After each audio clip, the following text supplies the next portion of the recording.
What's up YouTube? This is Matt and today I have a very special video for you guys. This is my ultimate $100 gaming PC. Now this is probably going to be a pretty long video that'll have three main sections. The first will be the benchmarks to show you guys exactly how this PC performs. The second will be all the parts used in the build, and finally the third part will be discussing the story behind the PC and all the time and work I had to put in to make this PC possible. Now before I get into the video, I want to discuss a few caveats with this build. The first is that I did go over the $100 budget, but just by $6. Now this isn't a crazy amount over, but I did want to be upfront about that, so really this is a $106 gaming PC, but whatever, you'll find out why I had to spend the extra money later on in the video. The second thing is, this isn't necessarily meant to be a guide on how to make a gaming PC for $100. Once you see the mods and stuff I had to do, you'll see this isn't all that practical. This video is really just about showing that if you do put the time, effort, and research in, you can make a 1080p gaming PC for ultra cheap. And the last thing I want to state is this does not include the price of an operating system. SteamOS and Linux are free and actually are pretty decent for gaming. You can check out my review of SteamOS, I'll link it in the description down below. But if you absolutely need Windows, you can pick it up for around $20 on sites like Kingwin. So yeah, with all that being said, let's dive into the benchmarks. Going into benchmarking, I really wasn't sure how well this PC was going to perform, so I started with a lighter title, Skyrim. I started at 1080p low settings and began to crank the settings up, and even with the graphics set to high, I was still able to get a locked 60 FPS, which meant it was time to test some more demanding games. I then moved on to Middle-earth: Shadow of Mordor. This is one of my favorite games, and it's also a game that seems to scale fairly well with various levels of hardware. I decided to use the built-in Shadow of Mordor benchmark, and at the medium settings, I was able to achieve a very impressive average of 58.8 FPS, really close to the 60 FPS mark. And when I saw the benchmark results, I was blown away because that just shows how powerful this machine is at such a low price of $106.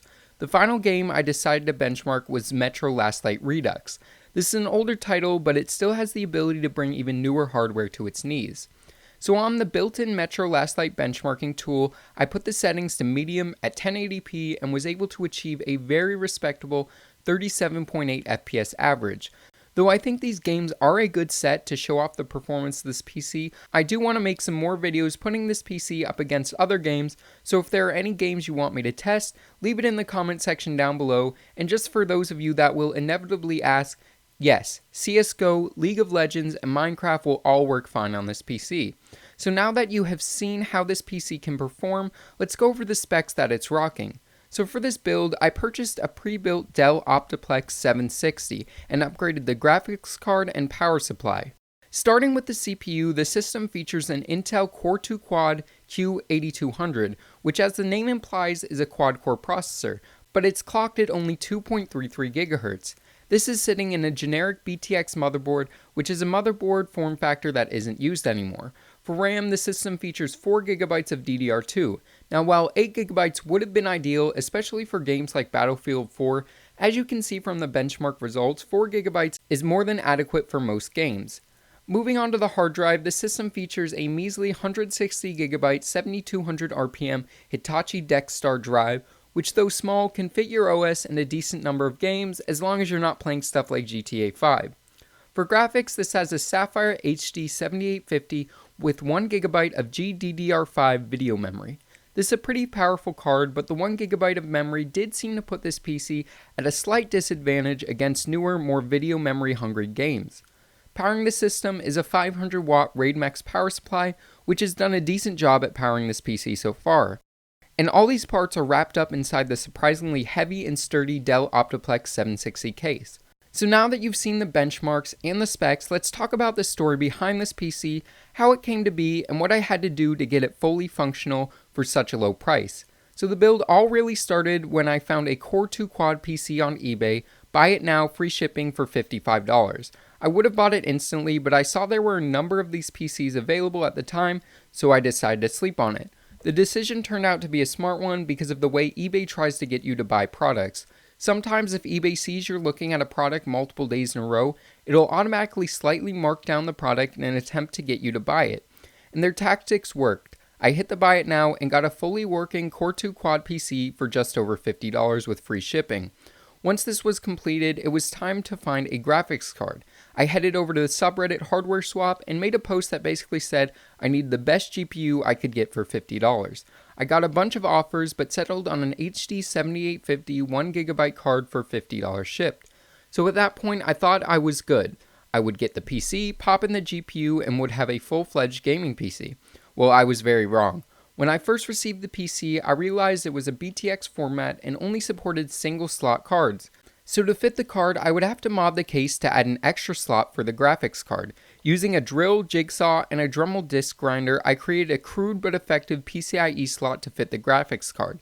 Once the slot was cut, I filed the sharp edges with a file and pushed compressed air through the case to get rid of all the dust and, more importantly, all the metal particles, just one of which could short a component and ruin the entire system. I then realized the heatsink was going to get in the way of the GPU. I ended up having to take a large chunk of the plastic shroud and a small piece of the heatsink itself out from the cooler. With this completed, I cleaned off the old thermal paste, applied new thermal paste, and reinstalled the modified cooler. Then I was able to install the graphics card with no problem. The next problem I encountered was the PSU didn't have a PCI 6-pin for the graphics card or Molex to adapt a 6-pin. So at this point I thought I was SOL. So as an attempt to make some money to offset the cost of a new power supply, I listed both the old power supply and graphics card from the PC on Craigslist, saying I wanted cash or a trade for a better PSU. I ended up getting offered a 500 watt RAID Max power supply for the GPU, power supply, and $10. I talked the guy down to the power supply, GPU, and $5. This is where the extra cost of the system came in, and luckily the trade kept the budget overage down to a minimum. I'm pretty sure the guy who I traded fixed computers for a living, and those parts he probably is going to use to fix broken Dells he encounters in the future. With the PSU in hand, I installed it in the system. When I first tried to start the system up, I was getting errors and it wasn't booting, so I reseated all the connections and it booted right up. At this point, I installed the OS, downloaded games, and well, the rest is history. So yeah guys, this wraps this video up. As you can see, building a 1080p gaming PC for around $100 is definitely difficult, but not impossible.